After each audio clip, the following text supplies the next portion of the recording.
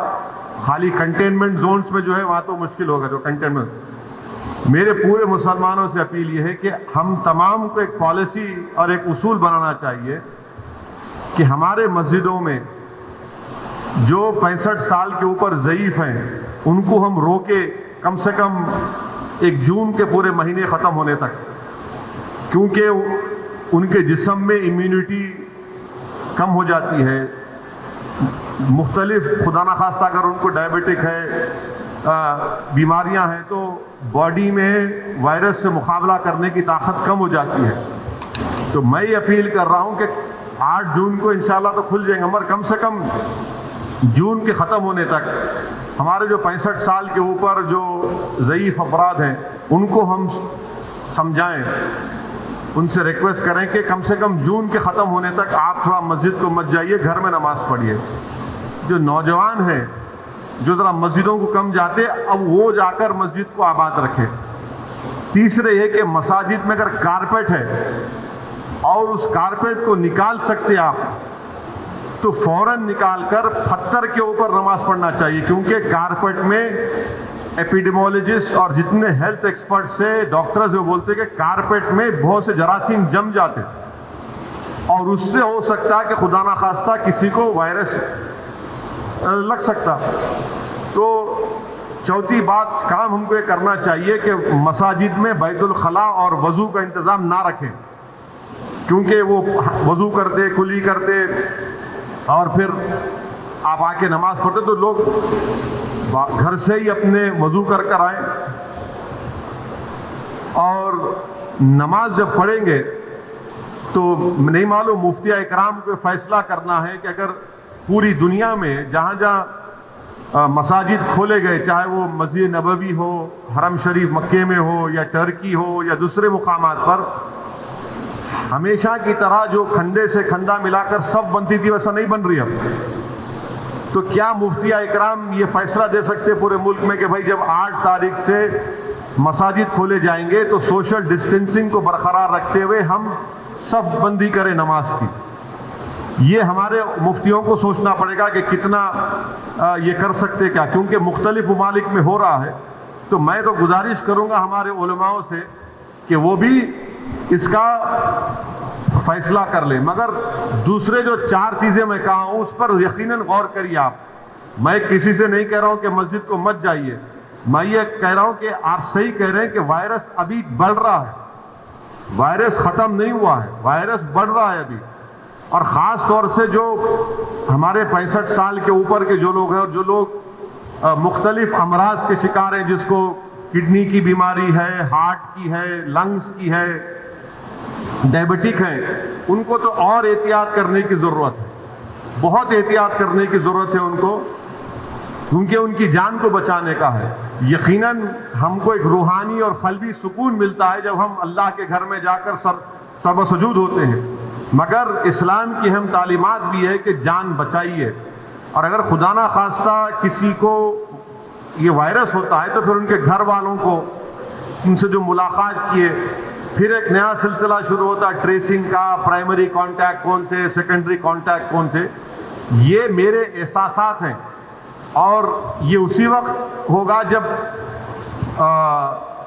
ہمارے تمام مفتی اکرام چاہے وہ کسی بھی مکتب فکر کے ہوں, وہ اس کا ایک اجتماعی طور پر نوٹ لے کر سب کو بتائیں.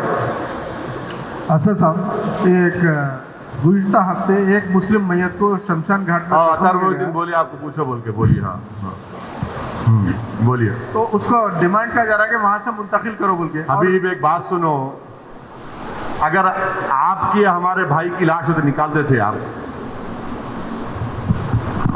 ایک اپنے پر رکھ کے سوچو بھائی, سے سوالات کیوں کرتے آپ لوگ؟ جامعہ نظامیہ کا فتویٰ آنے والا ہے, دیکھ لو آپ, فتوے کے اوپر عمل کرو. اسد الدین اویسی کوئی ایک گناہگار سیاسی لیڈر ہے, یہ سوال جو ہے مفتی اکرام سے کرنا حبیب آپ، یہ معاملہ جو ہے خال اللہ خال رسول اللہ کی روشنی میں ہوتا. ہم گناہگار آدمی سے کو پوچھ رہے آپ ابھی؟ مفتیوں سے پوچھو، فتویٰ آنے والا ہے، دیکھ لو فتویٰ آپ. اور کچھ وقف بورڈ جو ہے اس کے اوپر پوری ریاست میں وقف بورڈ جو ہے جو مسلم میتوں کی تکفین کا مسئلہ ہے اس پہ خاموش ہے، کیوں؟ اس کا ریزن ہاں یہ چیئرمین سے پوچھنا. آپ چیئرمین سے نہیں پوچھتے. آپ بھی اس کے ممبر کی حیثیت نہیں، سے- میں ممبر نہیں ہوں. میں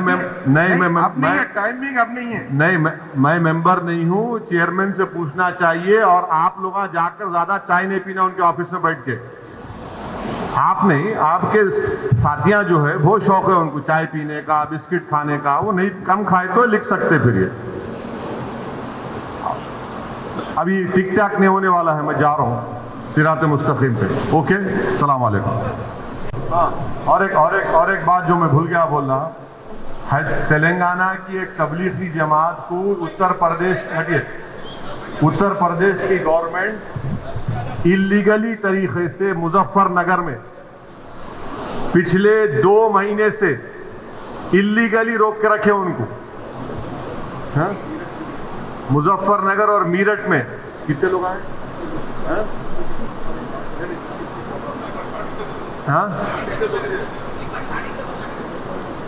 اتر پردیش میں یوگی سرکار تلنگانہ کے تبلیغی جماعت کے 40 سے زیادہ لوگوں کو اللیگلی طور سے روک کے رکھے ہیں. مظفر نگر میں اور میرٹھ میں ان کے پورے ٹیسٹ ہو گئے، نیگیٹو آ گیا، ان کو جانے نہیں دے رہے.